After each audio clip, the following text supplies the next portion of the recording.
এই জন্য দোস্ত, নওজোয়ান, প্রিয় ভাই, প্রিয় কিশোর, তোমার কথা তুমি ভাই। এই পৃথিবী এত ব্যস্ত, এখন একটা যৌক্তিক কথা মনে রাখবে, এই পৃথিবী এখন এত সাংঘাতিক ব্যস্ত, মানুষ উপার্জনের নেশায় এত পাগল, মানুষ দুনিয়ার লোভে এত বেশি ব্যস্ত যে কারো হাতে কারো জন্য সময় নেই।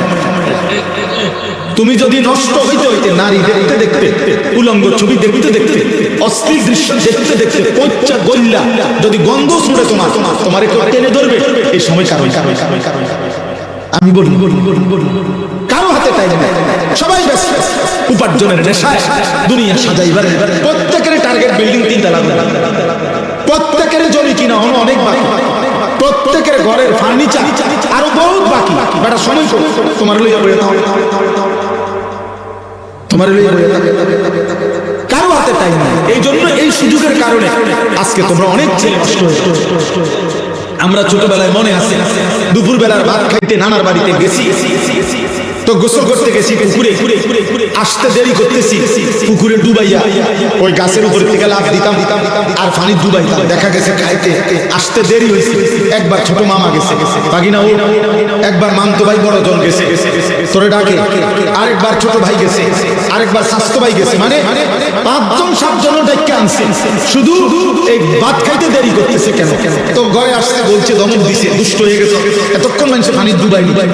এই ছিল আমাদের দুষ্টা, কিন্তু ডাকছে কমপক্ষে 5 জন, বাচ্চা কয় 6 জন, কিন্তু আজ কিসের মামা কিসের চাচা কারো হাতে।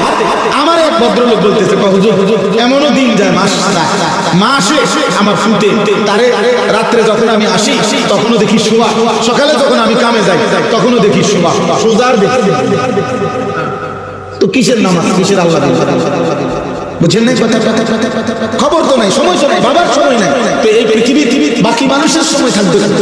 এই কারণে আজকে সংখ্যাগরিষ্ঠ ছেলে চুল, চেহারা, লেবাস, পোশাক এত যখন বাস্তবতা, তাকে যে ধরবে কেউ, আহারে এই বেচারা 365 দিনে একদিনও ফজরের নামাজ পড়ে নাই। মানুষ রূপী এই জানোয়ারকে কেউ যে ঘুমের থেকে উঠাবে এমনও কেউ নাই। তার কপালে একটা মানুষ জোটে নাই, তার কপালে একজন অভিভাবক জোটে নাই যে তাকে ফজরের নামাজের জন্য। সে আজকে 365 দিনে, খোদার এক বছরে কোনদিন ফজরের নামাজ, 365 দিনের এক বছরে একদিনও 5 ওয়াক্ত নামাজ পড়ে নাই। এই মানুষ রূপী এই পশু, এই অসভ্য বেয়াদব, এই বেয়াদবকে কেউ বলারও নাই, যাহা তোর কি আল্লাহ নাই, তোর কি রাসূল নাই, তোমার কি আখিরাত নাই? কেউ নাই, কেউ নাই। তাহলে কে বলি কার হাতে সমস্যা? ও অনবরত যেমনে পারে কইয়া হোক না কইয়া হোক, কৌশল করে হোক, মিথ্যা বলে হোক, চুরি করে হোক, ওর শুধু টাকা দরকার, মোবাইলে এমবি ঢুকানো দরকার, আর উলঙ্গ ছবি দেখা দরকার। খালাস। নারী দেখতেছে ছবি দেখতেছে, অস্থির উলঙ্গ ছবি, বন্ধুরা আড্ডা দিতেছে, সমবয়সী তাল দিতে আছে, চুল বানায় রাখছে বেঈমানের মতো দাঁড়াইয়া, যখন যেখানে পেশাব করে পেশাবে ধরে ওখানেই পেশাব করে, যখন যে কোনো মেয়ে দেখে তার পিছনেই তার হারাম লিপ্সা, তার পিছনেই ঘুরতেছে। আহা, কে মা, কে বোন, কি ইজ্জত, কি সম্মান, কি মুসলমান, কিচ্ছুর খবর, কিচ্ছুর খবর। নবী সাল্লাল্লাহু আলাইহি সাল্লাম এক যুবককে একদিন শুধু বলছিলেন, যুবক তুমি কি চাও তোমার মায়ের সাথে কেউ জিনা করুক, বোনের সাথে, মেয়ের সাথে, খালার সাথে, ফুফির সাথে? নবী যেভাবে ধাক্কা দিয়ে বলছেন, ওই যুবক জিনা করতে চাইছে। ওই যুবককে যখন নবী এই কথা মনে করাই দিছে যে হে যুবক, যার সাথে তুমি অপকর্ম করতে চাও সে তো কারো মা, কারো বোন, কারো মেয়ে, কারো ফুফি, কারো খালা, তুমি কেমনে তা করবা? কোনো মানুষ তো তা চাইবে না, মানবে না। তুমি তো তোমার নিজের মা, বোন, কন্যা, ফুফু, খালার সাথে এমন অপকর্ম কেউ করুক, তুমি তো চাচ্ছ না, তাহলে সেটা অন্য কেউ চাইবে। তোমরা একটা ছেলে বলো, আব্বা, একটা ছেলে বলো, মুসলমানের বাচ্চা যদি মায়ের দুধ খাইয়া থাকে, যদি বাবার রক্ত থাকে, মুসলমানের রক্ত তোর শরীরে যদি থাকে, মানুষের রক্ত, তাইলে তোমরা যারা নারী ছবি, মোবাইলে অশ্লীল দৃশ্য দেখো, তোর মাকে এমন উলঙ্গ দেখো কেউ, তোর বোনকে এমন উলঙ্গ দেখুক কেউ, তোর মেয়েকে দেখুক, তাহলে এটা যদি তুমি মেনে না নেও, তো তুমি যাকে দেখছো সে তো কারো মা, সে তো কারো বোন, সে তো কারো মেয়ে। তুমি মানুষের বাচ্চা চাইলে এতটুকু লজ্জা বোধ নাই? ঠিক তোর জীবনে থুতু তোর কপালে, সেজদাবিহীন কপালে থুতু তোর কপাল। দিনের পর দিন যায় মুসলমানের বাচ্চা, চারিদিকে মসজিদ, 5 ওয়াক্ত নামাজের আযান, চারিদিকে মাদ্রাসা। প্রতি 5 কিলোমিটারের ভিতরে বাংলাদেশে 5 কিলোমিটার জায়গা নাই এখন যেখানে মাদ্রাসা নেই। কোনো না কোনো ছোট বড় কি আছে মাদ্রাসা। 5 ওয়াক্ত আযান প্রত্যেক দিন আমাদের প্রত্যেকের চোখের সামনে মাদ্রাসার তালেব ইলম, ছোট ছোট মাসুম বাচ্চা নামাজ পড়ে মাদ্রাসায় আসা যাওয়া করে। দাড়ি টুপিওয়ালা মানুষ আছে চারিদিকে, হাজী সাহেব আছে, হাফেজ কোরআন আছে, এত কিছু ভিতরে দাঁড়াইয়া এই মানুষ রূপী পশু মুসলমানের ঘরে জন্ম নিয়ে বাবা মা মুসলমান, একটা ওয়াক্ত নামাজ পড়ে না, এটা মানুষের বাচ্চা হয় কেমন? এই হাইওয়ান মানুষের বাচ্চা বলেন বলেন বলেন ইনসাফ কি বলে? এতগুলো মসজিদের আযান তার কানে কানে ছি ছি ছি ছি ভাই, ঠিক তোর জীবনে কত নারী দেখবি? এত নারী দিয়ে করবি কি? এত নারী দিয়ে করবা, এত ছবি দেখে করবা? এক পুরুষের জন্য তো এত মহিলা দরকার, যৌবনের চাহিদা পূরণের জন্য তো এত নারী দরকার। ওই বেহায়া নর্তকী তো তোমার জন্য সাজে না, টাকার জন্য। মোবাইলের নারী, ফেসবুকের নারী, ইউটিউবের নারী, টেলিভিশনের নারী, অথবা রাস্তার বেহায়া বেপর্দা কন্যা নারী মেয়ে, আল্লাহ কসম ও তো তোমার জন্য সাজে না, ও সবার জন্য সাজছে। ওর হিসাবে আমি সাজা বাইরিলাম, এবার বুড়া বেড়া দেখুক, জোয়ান বেড়া দেখুক, লম্বা বেড়া দেখুক, বাইকটা দেখুক, শিক্ষণ দেখুক, মোড়া তাজা দেখুক, যার মনে কয় তার দেখুক, আমি হাঁটতে আসি, দেখতে থাকো দুনিয়া। তাহলে সে কি একক তোমার জন্য সাজছিল? তো তুমি বুঝো না, তুমি বুঝো না, সে তো টাকার জন্য সেজেছে। অতএব আখিরাতের ফিকির দরকার, আখিরাতের ফিকির দরকার। আমরা মুসলমান, ভুলে গেলে চলবে। আমরা ঈমানদার, আজ না হোক কাল এই আলো শেষ হবে আমার জীবন, এই অন্ধকার শেষ হবে, রাত ভোর হবে, দিন অন্ধকার, পৃথিবী থেকেই যাবে, আমি কবরে চলে যাব। স্বার্থপর এই দুনিয়ার দিন তোমার আমার কবরে রাইখা বাকি মানুষগুলো ভাত খাবে, ঘাম যাবে, সূর্য উঠবে, চাঁদ উঠবে, সিনজিও চলবে, অটো চলবে, রং তামাশার এই পৃথিবী ঠিকই চলবে, শুধু তোমার আর আমার কবরে রাইখা। এটাই সত্য, এটাই বাস্তব, এটাই চিরন্তন সত্য। একদিন তোমার কথা কেউ মনে করবে, বন্ধুদের কারো মনে থাকবে না, কেউ না কেউ। আল্লাহ তাআলা কোরআন কারীমের মধ্যে বলেছেন, আল মালু ওয়াল বানুন জিনাতুল হায়াতিদ দুনিয়া। অর্থ সম্পদ, স্ত্রী সন্তান দুনিয়ার কিছুক্ষণের সৌন্দর্য। ওয়াল বাকিয়াতুস সালিহাত, আর বাকি স্থায়ী থাকবে শুধুমাত্র নেক আমল। এজন্য খাবার যত উত্তমই হবে তার সমাপ্তি বাতিল মাত্র, কিন্তু সেজদা তার সমাপ্তি জান্নাত। এই সুবহানাল্লাহ যে বলছেন এখন, এটা আপনি হিসাব পাবেন জান্নাত। কিন্তু আমাদের হাতের থালা এটা বাক্য তো ঠিক দুনিয়া দুনিয়া। অথবা আপনি ঘরে যা সাজাইছেন ফার্নিচার, এগুলো 5 বছর 10 বছরের ব্যবধানে শেষ পর্যন্ত ভাঙ্গা চুরা নতুন আসবাব আইসা এগুলাকে ফেলে দিলেন।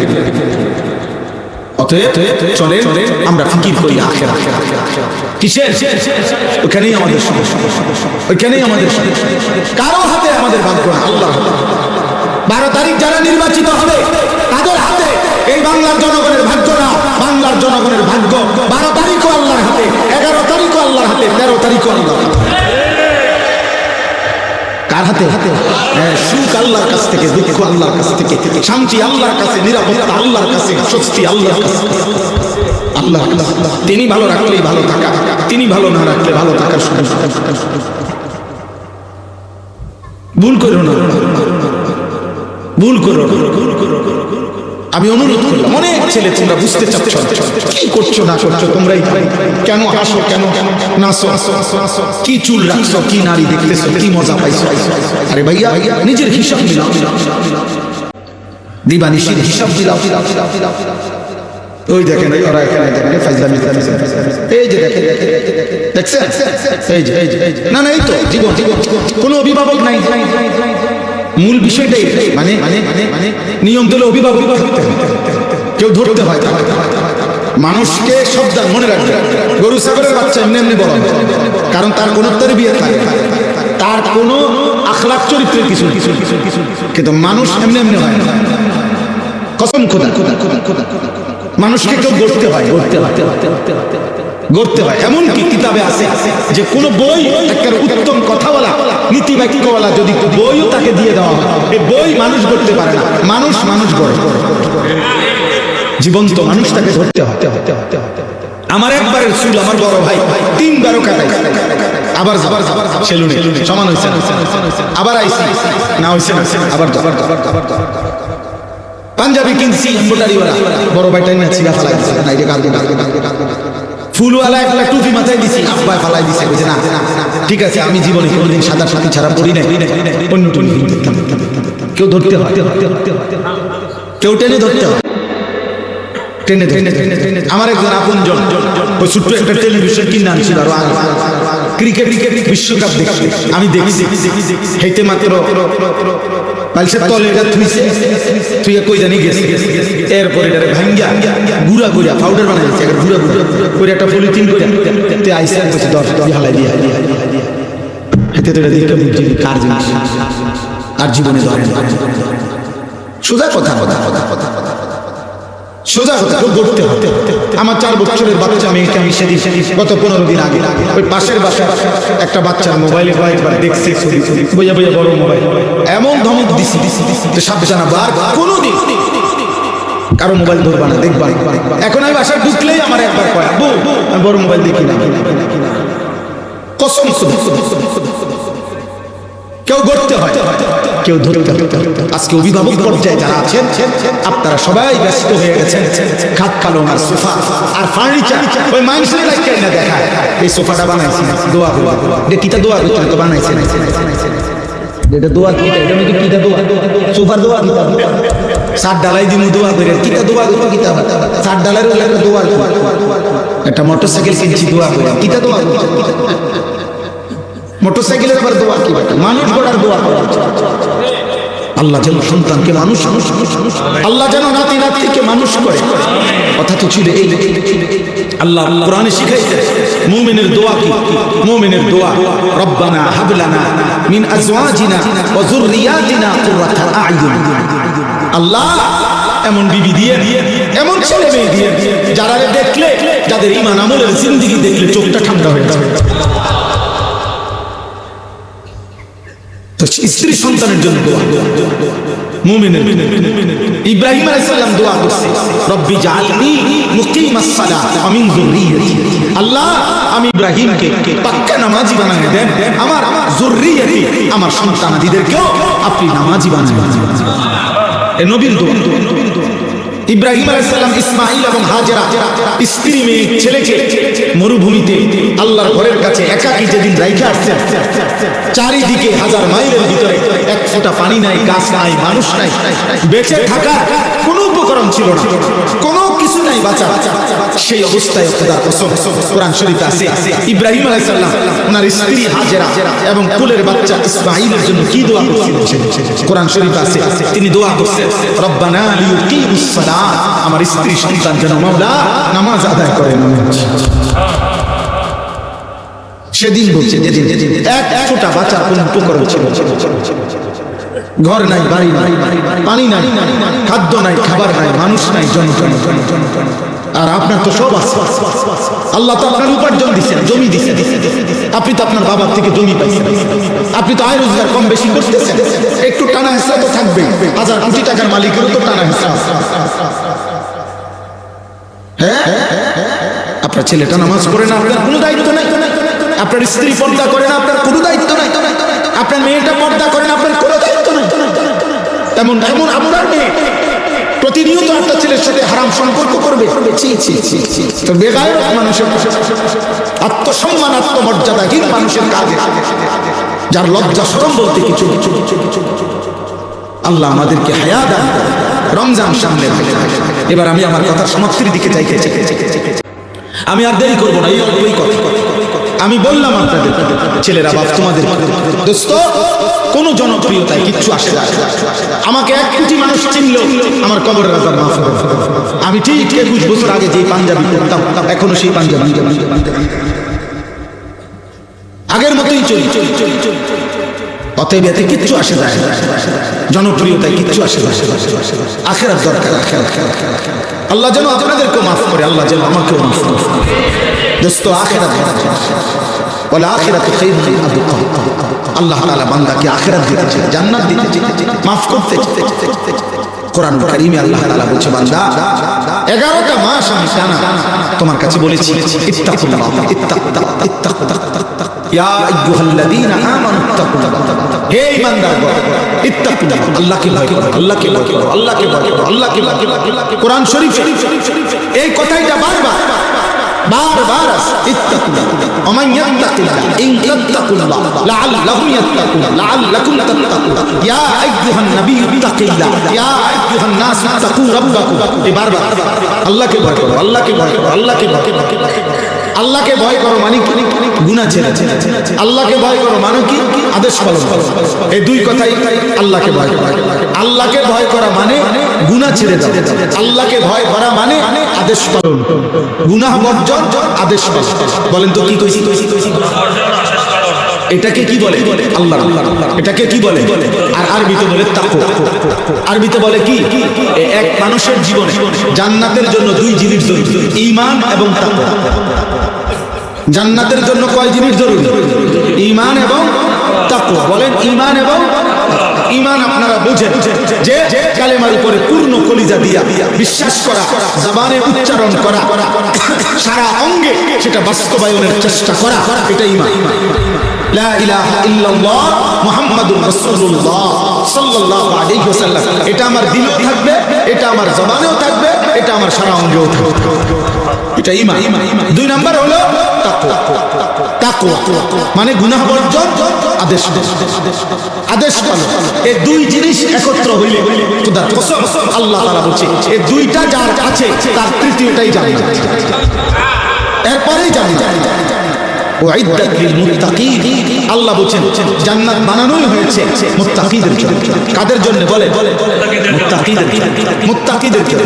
তো আল্লাহ তাআলা এই জন্য কোরআনে আল্লাহ বলছে, বান্দা খামখেয়ালি করো, কেউ যদি পাত্তা না দেয় তো তুমি মুমিন, তুমি গুরুত্ব দাও, তুমি ভুল করো, তুমি তো কালেমা মানো, তুমি তো বলতেছো তুমি মুসলমান। আরে ভাইয়া তোমরা ছেলেরা, বাবা এই কিশোর নওজোয়ান আব্বা, তোমরা কও তোমরা মুসলমান কিনা? তুমি এই কথা পরিচয় দিতে সন্তুষ্ট? বলো না ভাই, বলো না। তাইলে নামাজ পড়ো না কেন? বলো না আব্বা। তাইলে তুমি তো নিজে এই পরিচয় লজ্জিত, তুমি এটা ছেড়ে দাও না। বলো না ভাই। তুমি যদি মনে করো তুমি মুসলমান, তো রাসূলুল্লাহ সাল্লাল্লাহু আলাইহি সাল্লামের চুল, চেহারা, লিবাস, পোশাক, নবীজি তোমার পছন্দ হবে না কেন? বলে বলে বলে আর নবীজি সাল্লাল্লাহু আলাইহি সাল্লামের অনুসরণবিহীন সুপারিশ কেন মিলবে? কেমনে মিলবে? সুপারিশের কোনো নিয়ম কানুন নাই। নবীজি সাল্লাল্লাহু আলাইহি সাল্লাম এই পৃথিবীর একটা সামান্যতম যদি কেউ সুপারিশ করে, সে কি আগে কোনো কথা শুনে না যে কি বলবো, আপনি কি করছেন, কেমনে কই দিব, কোনো কাগজপত্র আছে কিনা, কিছুই দেখে না।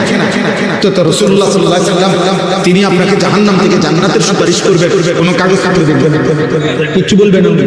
তো তাইলে আপনার আমলনামা দেখে যখন নবীজি দেখবে আনিসুর রহমান 365 দিনে কোনদিন ফজরের নামাজ পড়ে নাই, তিনি কিছু বলবেন না। 30 বছর সুদ খায়, এটা রাসূলুল্লাহ সাল্লাল্লাহু আলাইহি সাল্লামের উম্মত। 60 বছর বিড়ি খায়, এটা নবীজির উম্মত। 60 বছর পর্যন্ত প্রতি কথায় গালি দেয়, এটা রাসূলুল্লাহ সাল্লাল্লাহু আলাইহি সাল্লামের উম্মত। সুপারিশ আমাদের মামুর বাড়ি, সুপারিশ আমাদের আব্বার বাড়ি। নবীজি সাল্লাল্লাহু আলাইহি সাল্লাম সুপারিশ করবেন, আপনি বেহেশতে যাবেন। মানে কি? মানে আপনি বিড়ি খেতে খেতে হাসরের ময়দানে উঠবেন, নবী আপনার বেহেশতে নিবে, এই তো না? আপনি সুদ খাইতে খাইতে বেহেশতে যাবেন না? তামসা মনে করছেন, আখিরাত মামুলি মনে করছেন, ভুল করছেন। বাকি কথা হলো আল্লাহ তাআলা বলে, বান্দা 11টি মাস আমি তোমারে বলছিলাম গুনাহ ছাড়ো, গুনাহ ছাড়ো, নেকি করো।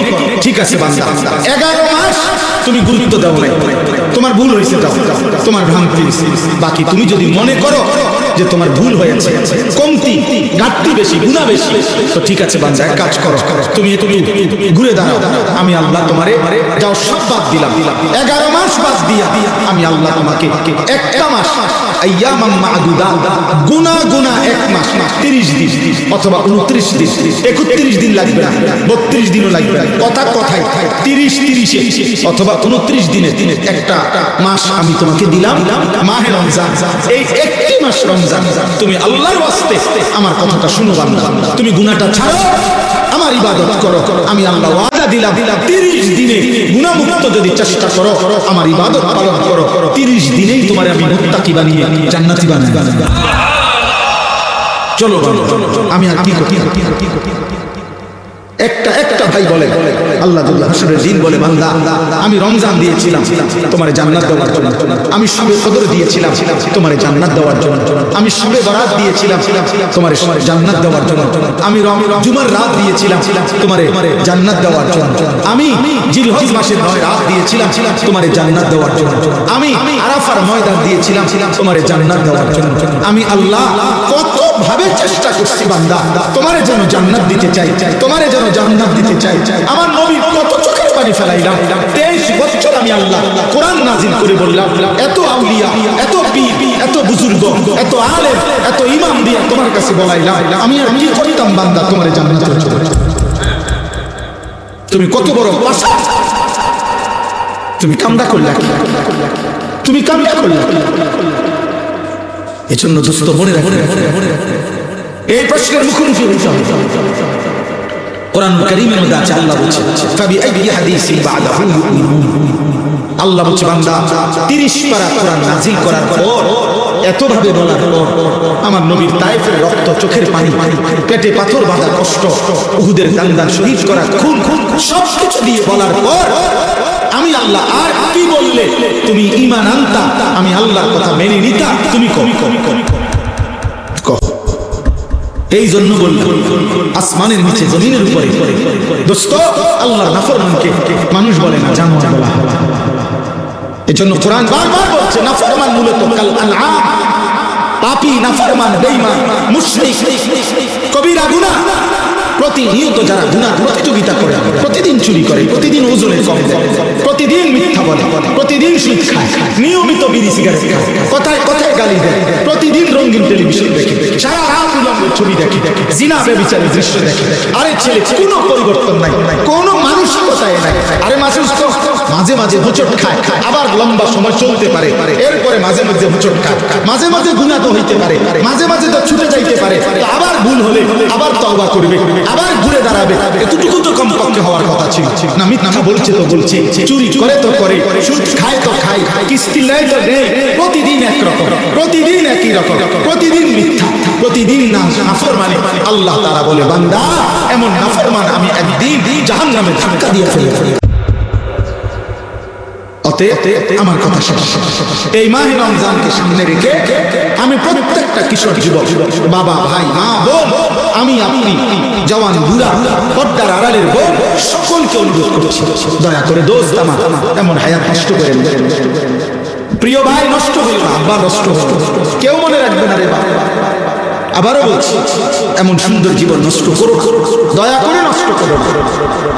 এমন হায়াত রমজানকে সামনে রেখে প্রস্তুতি নেন। রমজান মাসে আল্লাহ তাআলা বলছে বান্দা আমি তোমার জান্নাত দিতে চাই, এই জন্য আমি ফেরেশতাদেরকে বলে দিছি সেজদা দিবে একটা, লিখবা 70টা। কয়টা? শুধু 70টা না, না না না, জানেন না তো, হাদিসের মধ্যে আছে নবীজি সাল্লাল্লাহু আলাইহি ওয়াসাল্লাম বলেন এই ফেরেশতা রমজান মাসের নেক আমলে 70 লিখবার আগে আবার জিগা আল্লাহ 70 লিখতাম। আল্লাহ তাআলা বান্দার দিকে আবার তাকায়, বান্দার ইখলাস, তাকওয়া, বান্দার আমল যতটা সুন্দর হয় তা আল্লাহ তাআলা বলে না না 700 লেখো, 7,000 লেখো, 70,000 লেখো, 7 লক্ষ লেখো, 70 লক্ষ লেখো, 7 কোটি লেখো, 70 কোটি লেখো, 70,000 কোটি লেখো। খোদার কসম করো কারো বেলায় মহান আল্লাহ বলে ফেরেশতা আমার বান্দার এই সিজদার বিনিময় তুমি লেখো না, আমি লিখবো, আমি লিখবো। এর নাম এর নাম কি? রমজান। এক এক সেকেন্ড হীরা মণি মুক্তার দামে, এক এক সেকেন্ড হাজার হাজার হাজার 10টা দুনিয়া না 100টা দুনিয়ার চাইতে বেশি বেশি বেশি বেশি।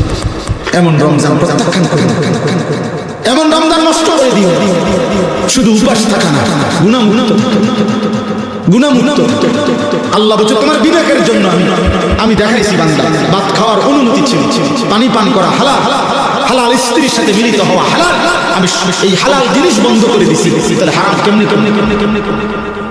যেখানে হালাল খাওয়ার নিষেধ সেখানে মিথ্যা কেমনে বলা, সেখানে ওজনে কেমনে কমে, সেখানে নারী কেমনে দেখে, সেখানে নাটক সিনেমা কেমনে বলে বলে বলে বলে বলে। আল্লাহ আমাদেরকে বুঝতে, আল্লাহ তাআলা আমাদের সবাইকে কবুল করে। আমরা চেষ্টা করব তো ইনশাআল্লাহ। প্রিয় ভাই, আখিরাতের কথা মনে করব তো ইনশাআল্লাহ। আবার 12 তারিখ ইসরাফিল ফুল দিবে। 12 তারিখ কে ফুল দিবে না? না, 12 তারিখ পৃথিবীর শেষ নির্বাচন, বাংলাদেশের শেষ নির্বাচন 12 তারিখ। হ্যাঁ, না লিখছে 12 তারিখ দেখা যাবে শেষ হাসিটা কে হাসে, কারণ 13 তারিখ হাসি বন্ধ। 12 তারিখের পরে দেখবেন আপনাদের প্রত্যেকের ঘরে ঘরে একটা একটা হেলিকপ্টার দিয়ে দিয়েছে। হ্যাঁ, যেই উন্নয়ন হইবে দেখবে আসলে না, যেই আসুক আসুক, কিন্তু মূলত আমাদের সুখ শান্তি সমৃদ্ধি, আমাদের শান্তি স্বস্তি নিরাপত্তা, আমাদের বেঁচে থাকার অধিকার সব ফয়সালা কার হাতে? আল্লাহর দিকে না ফিরলে, মালিকের গোলামি না করলে আমাদের জীবন সুন্দর হবে না রে। এই টানা হেসরা, এই দুঃখ কষ্টই চলতে। আল্লাহ আমাদেরকে আল্লাহমুখী হওয়ার, আখিরাতমুখী হওয়ার তৌফিক দান করেন। আল্লাহর কথা মনোযোগ দিয়ে শুনলে ধীরে ধীরে আন্তরিকতা দেখবে আল্লাহ পরিবর্তন, আল্লাহর দয়া। ওয়াহদি ইলাইহি মান ইউনীব, যে আল্লাহর দিকে ঝুঁকে আল্লাহ নিজে বলছেন আমি তাকে হেদায়েত দিয়ে থাকি। উল্টানো কলসি, রাসূলুল্লাহ সাল্লাল্লাহু আলাইহি সাল্লাম বলছেন যে কলস উল্টানো, মানে যে দিল উল্টানো কলসির উপরে যদি এক সাগর পানিও ঢালে তারপরও সে কলস কোনোদিনও পুরবে না। ওই গ্লাস, ওই জগ মগ পুরবে না, কারণ এটা তো উল্টাই রাখছে। অতএব যে দিল গাফেল, চারিদিকে মনোযোগ, আল্লাহর কথার প্রতি তার কোনো আন্তরিকতা নেই।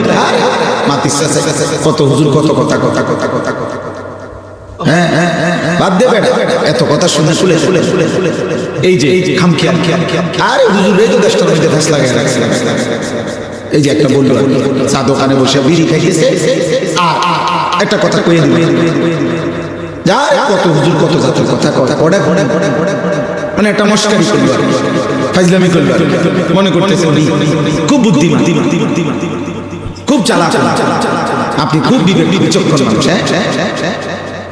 এই যে গাফেল মানুষ, খামখেয়াল, সব কিছুকেই তুচ্ছতাচ্ছিল্য করে, কোনো কিছুকেই পাত্তা দেয় না, গুরুত্ব দেয় না। এই মানুষগুলো কোনোদিন আলোর পথ পায়, এই ভাত মাছ খায়, দুনিয়া ভোগ করে, পেশাব পায়খানা করে, লজ্জাস্থানের চাহিদা পূরণ করে, বাচ্চা কাচ্চা হয়েছে, আর ঘুম যায়, দিন শেষে রাত শেষে হিসাব হইলো খাইয়া বইয়া কেমন আছে, মানুষের কাছেও বলে আল্লাহ ভালো রাখছে, এ খাইয়া দাইয়া ভালো। আর যদি খাইয়া দাইয়া একটু কষ্ট থাকে তো আল্লাহ কষ্ট রাখছে, দোয়া করে জিফুত লইয়া একটু ঝামেলা, কি জানি ইনকাম কম, পয়সা কম, দোয়া করে ছেলেটা বিদেশে একটু ঝামেলা আছে, কি ঝামেলা? এই বিষয়ের মধ্যে একটু ঝামেলা, আকামা লাগে না, আজ 3 বছর হয়ে গেছে। এইগুলা সন্তানের আখিরাত, নিজের আখিরাত, বিবি বাচ্চা পরিবারের আখিরাত কোথায়, ওগুলা নিয়ে আর টেনশন নেই। উনি খাইয়া পড়ে ভালো, খাইয়া পড়ে ভালো থাকা এটা মুসলমানের পরিচয়। খাইয়া পড়ে জানোয়ারও ভালো, খাইয়া পয়রা কাফের মুশরিক বেঈমান আমাদের চাইতে আরামে আছে, পৃথিবী আমাদের চাইতে বেশি ভোগ করছে এবং করতেই থাকে। একেবারে ইসরাফিলের ফুল পর্যন্ত পৃথিবী কাফেররাই বেশি ভোগ করছে। কোন সময় এই অবস্থার পরিবর্তন হবেই না, এটা সিস্টেমে।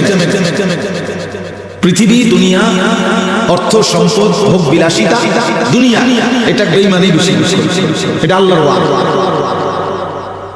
ওয়াদারনি ওয়াল মুকাদ্দিবিনা ইন নি'মাতি ওয়া মাহহিলহুম কালিলা, আল্লাহ বলছে অল্প সময়ের জন্য বেঈমানদেরকে দুনিয়া দাও। আল্লাহ কোরআনে বলছে যারহুম ইয়াকুলু ওয়া ইয়াতামাত্তা, আল্লাহ বলছে বেঈমানদেরকে ছেড়ে দাও দুনিয়া, ওরা খা, দুনিয়া ভোগ করুক, তাদের যাবতীয় প্ল্যান প্রোগ্রাম পরিকল্পনা দুনিয়া নিয়ে সাজা। বাড়ি হবে, গাড়ি হবে, নারী হবে, সম্পদ হবে, চাকরি হবে, ব্যবসা হবে, মেল হবে, ফ্যাক্টরি হবে, ওয়াল হবে, সাজ হবে, বিল্ডিং হবে, দালান হবে, ওদেরকে এই নিয়ে থাকতে হবে। ফাসাউফা ইয়ালামুন, চিরেই তারা জানতে পারবে। কবরে আসলেই আমি আল্লাহ জানাবো কি উচিত ছিল, কি করেছি। আমি আল্লাহই বলে এখন আপাতত ওদেরকে দুনিয়া ভোগ করতে হবে। হযরত ওমর রাদিয়াল্লাহু তাআলা আনহু একদিন রাসূলুল্লাহ সাল্লাল্লাহু আলাইহি সাল্লামের সামনে কাঁদতেছিলেন। নবীজি সাল্লাল্লাহু আলাইহি সাল্লামের ঘরে একটা চাটাই, যেটার উপরে নবীজি শুয়েছিলেন, কোনো চাদরও নাই, তোশকও নাই। তো হযরত ওমর রাদিয়াল্লাহু তাআলা দেখছেন নবীজি সাল্লাল্লাহু আলাইহি সাল্লামের দেহ মুবারকের মধ্যে দাগ দাগ পড়ে গেছে, চাটাইয়ের দাগ, পবিত্র চেহারায়, সুন্দর চেহারা, শরীর দাগ দাগ পড়ে গেছে। তো হযরত ওমর কাঁদতেছিলেন, বলতেছেন ইয়া রাসূলুল্লাহ, রোম পারস্যের বাদশাহ এত দামি মখমলের কাপড়ে শোয়, ঘুমায়, রেশমের পোশাক পরে, আর আপনি শ্রেষ্ঠ রাসূল, আপনি আল্লাহর সবচেয়ে প্রিয় সফওয়াতুর রাসূল, আপনি সোয়ালা নবীদের নির্যাস সারাংশ, সোয়া লক্ষ নবীর যত গুণ, সিফাত, বৈশিষ্ট্য, মুজিজা আপনি একার মাঝে সব আছে। সব নবীর যত গুণ আপনি একাই, এত মর্যাদা, এত সম্মান, এত ইজ্জত, এত কিছু, আর আপনার সোয়ারে অবস্থা, আপনার ঘরের এই অবস্থা। আপনি কখনো 3 দিন ক্ষুধার্ত, কখনো 5 দিন ক্ষুধার্ত, আপনি কখনো পেটে পাথর বাঁধে, আপনি কখনো 3 দিন ক্ষুধার্ত থেকে খেজুর আর পানি করেন, এই কি হাল। আর ওরা দুনিয়া কি পরিমাণ ভোগ করছে, এই ওইখানে আছে হাদিস। নবী সাল্লাল্লাহু আলাইহি ওয়াসাল্লাম মুস্কি হাসি দিয়ে বলছেন, আমা তারবা আন্না লানা আল-আখিরা ওয়া লাকুম দুনিয়া। ওমর, তুমি কি এই কথার উপরে খুশি হবে না যে আমরা আখিরাত থেকে নেব, ওরা দুনিয়া থেকে নেয়? বেঈমানদেরকে দুনিয়া থেকে নিতে দাও, আমরা আখিরাত থেকে নেব। হযরত ওমর রাদিয়াল্লাহু তাআলা চোখের পানি মুছে তখন বলছেন, ওয়াল্লাহি ইন্নী লা রাদি ইয়া রাসূলুল্লাহ, হে আল্লাহ রাসূল, আল্লাহর কসম, আমি এতেই রাজি আখিরাত থেকে নেব, দুনিয়া থেকে আখিরাত। এজন্য ঈমানদারকে বোকা ভাবতে দেখে, নামাজি মানুষকে বোকা ভাবতে, কোন আলেমে দ্বীনকে বোকা ভাবতে দেখে, এটা বুঝা উচিত। অতএব আমরা প্রত্যেকে আত্ম উপলব্ধি, ছোট বড়, জওয়ান বুড়ো, নারী পুরুষ, হুজুর পাবলিক, আমাদের প্রত্যেকের উচিত। তাইলে বলতেছিলাম আমি এই কথাটা, আমার প্রথম কথা এটা, আত্ম উপলব্ধি, নিজেকে বুঝা। অনেক বড় নিয়ে নিজেকে চিনা, আমি কে, আমি কোথা থেকে আসলাম, কি করছি, কেন আসলাম, আমার কোনো দায়িত্ব কর্তব্য আছে কিনা, নাকি আমার জীবন আমার মতোই, যা ভাল লাগে তাই করলাম, যা মন চায় তাই করলাম, নাচলাম, গাইলাম, ফুর্তি করলাম, খাইলাম, পেশাব করলাম, পায়খানা করলাম, লজ্জাস্থানের চাহিদা পূরণ করলাম, হালাল হারাম কোনো বাস নাই, বিচার নাই, 2 হাতে পয়সা রোজগার করলাম, কখনো ভালো টাকা, কখনো সুদের টাকা, কখনো পরিশ্রম করেও টাকা নেই, কখনো কিস্তিতেও টাকা। আহা, এটা তো কোনো কথা হইতে পারে? একজন সুস্থ স্বাভাবিক মুসলমান যে আল্লাহর কথা জানে, নবী সাল্লাল্লাহু আলাইহি সাল্লামের কথা জানে, আখিরাত চিনে, তার জীবন এত লাগাম ছাড়া। মনে রাখুন, কেউ আমি কাউরে আপনারে আমার পক্ষে নিতে আসি না, যার যার জায়গায় যার যে থাকে, যে যার সাথে আছে তার সাথে থাকে, যে আল্লাহ ওয়ালার মুরিদ আছে ওনার কাছে, যে বুজুর্গের সান্নিধ্যে আছে ওনার কাছে। বাকি এতটুকু মনে রাখবেন, আমাদের হিসাব আমরা মিলাই, যে যেমন আছে আমিও এই অবস্থায় আখিরাতে আল্লাহর সামনে দাঁড়াইলে হিসাব দিতে পারবেন তো? এটা মনে। যুবক ভাই, তোমরাও মনে, প্রিয় ভাই, তোমার জন্য আমি আটকাবো না, আমার জন্য তুমি আটকাবে না। আপনারা এই ছেলেগুলোকে বসতে দেন, ওইখানেই বসতে, ভাগে আবার ডিস্টার্ব করছেন। এই বাবা, তোমরা এখানে বসো, ওইখানেই বসো, আপনারা নেই বসো। হ্যাঁ, মাশাআল্লাহ, একখান দিয়ে বলছে শুনলেই তো।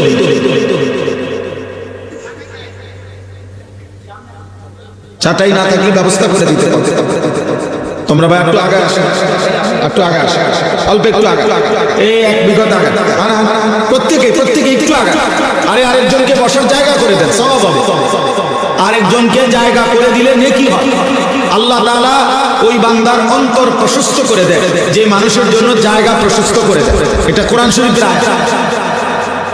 দেন প্রত্যেকে আগে আসো, ছেলেরা নওজোয়ান ভাই তোমরা আগে আসো, ফাঁকা জায়গা পূরণ করো। আহারে আপনার করে ঠিক করতে করতে তো আমার দাম শেষ। যাও দ্রুত দ্রুত বসো বাবা। আরে বাবা জলদি করো।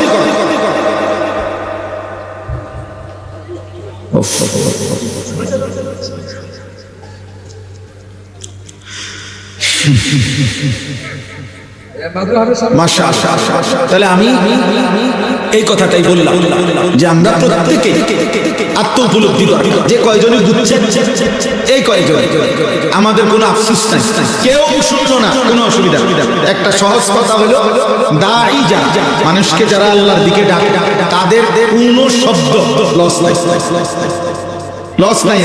বলে হুজুর আপনি 30 বছর ওয়াজ করছেন, একজন মানুষের পরিবর্তন হয় না, খোদার কসম এরপরেও কোনো লস। কারণ আমার কয়জন বদলাইছে এটার হিসাবে কিনা, আমি বলছি কিনা এটার হিসাবে, এটার হিসাবে। এই জন্য এটাতে কোনো লসের কিছু নাই, এটা লাভে লাভ। বলতে পারলেই লাভ, আল্লাহর কথা বলতে পারলেই লাভ। ওমা আকসারুন নাস ওয়ালাউ হারাসতা বিমুমিনিন। আল্লাহ নবীজিকে বলছে সাল্লাল্লাহু আলাইহি ওয়াসাল্লাম, আপনি যদি প্রচন্ড চান তবু সব লোক, অধিকাংশ লোক মুমিন হবেন। নবীজিকে আল্লাহ বলে আপনি মক্কার গলিতে গলিতে যদি চিৎকার করেন, আহাজারি করেন, গড়াগড়ি করেন, তারপরও বন্ধু অধিকাংশ লোক মুমিন হবে না। এই কথা মাথায় রেখেই আপনাকে বলতে হবে। আল্লাহ নবীজি ইন্নাকা লা তাহদি মান আহবাবতা, আপনি প্রচন্ড চাইলো আপনি কাউকে হেদায়েত দিতে পারতেন না। আপনি বলবেন, আপনি মেহনত করেন, আপনি কাঁদেন, আপনি পরিশ্রম করেন, আপনি আরো বলেন, কিন্তু হেদায়েত ফয়সালা আমি আল্লাহ দেব। কে দেবে? এই জন্য নবী সাল্লাল্লাহু আলাইহি সাল্লামের দাওয়াতে বহু লোক কালেমা পড়ছে, কিন্তু নবীজির দাওয়াতের পরেও আবু তালেব কালেমা পড়েন। তারই ফয়সালা কার? নবীজির হাতে ফয়সালা থাকলে আবু তালেবও কি করতো? কালেমা। ইব্রাহিম আলাইহিস সালামের দাওয়াতে অনেক লোক কালেমা গ্রহণ করছে, কিন্তু ওনার আব্বা আযর কালেমা গ্রহণ করেন। ফয়সালা কার হাতে? নূহ আলাইহিস সালামের দাওয়াতে অনেক লোক কালেমা গ্রহণ করছে, কিন্তু ওনার ছেলে কেনান কালেমা গ্রহণ করে না। তাহলে ফয়সালা কার হাতে? আল্লাহ। এজন্য আমরা এই আশা করি যে বলতে থাকি, দিবা নিশি বলতে থাকি, আল্লাহর কথা বলেই যাচ্ছে। আলহামদুলিল্লাহ, পরিবর্তন, সংশোধন, জীবন বদলানো সবটাই মালিকের। ফয়সালা কার হাতে? আল্লাহ, আমাদের কারো হাতে। কোন পীর, বুজুর্গ, আউলিয়া, আলেম, উলামা, ইমাম, খতিব, ওয়াইজ, বক্তা না। একার কোন বক্তার ওয়াজ শ্রোতা 10 কোটি হয়েছে, 1 কোটি শ্রোতা দাঁড়াইছে, তারপরও এটা কোন হেদায়েতের মাপকাঠি না। নবীজি সাল্লাল্লাহু আলাইহি সাল্লামের চাইতে শ্রেষ্ঠতম কেউ আছে? তো তিনি বলার পরেও তো কালেমা গ্রহণ করেন।